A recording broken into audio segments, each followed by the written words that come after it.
কি অবস্থা ভাই ব্রাদার?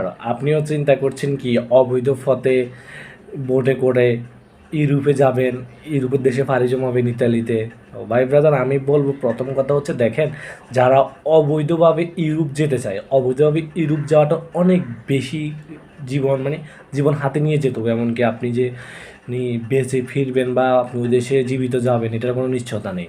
কারণ দেখেন, প্রথম হচ্ছে আপনি যখন অবৈধভাবে যাবেন, ইউরোপের দেশে ফাড়ি জমাবেন, তখন কিন্তু আপনাকে বিভিন্ন মাফিয়া চক্র আছে, মাফিয়া চক্র আপনাকে ধরবে। হ্যাঁ, মাফিয়া চক্র ধরে আপনার পরিবার থেকে লাখ লাখ টাকা আত্মসাৎ করে নেবে, লাখ লাখ টাকা আত্মসাৎ করে নেবে। এমনকি দিন শেষে আপনাকে যে জীবিত রাখবে এটার কোনো নিশ্চয়তা নেই। মাফিয়া চক্র কিন্তু অনেক খারাপ, তারা কিন্তু অনেক খারাপ, আপনার টাকা পয়সা নেবে, আপনাকেও মেরে ফেলবে। তাই অবশ্যই ভাই ব্রাদার, অবৈধ পথে কখনো ইউরোপে পাড়ি জমাবেন না। যান, লিগেলভাবে যান, হয়তো সময় লাগবে, লিগেলভাবে যাওয়াটা একটু অনেক বেশি কষ্টকর বা সময় সাপেক্ষ, কিন্তু ভাই ব্রাদার তারপরেও লিগেলভাবে যাওয়াটা ভালো আমি মনে করি। কেউ অবৈধভাবে রিকোয়েস্ট ইউরোপে যাবেন না।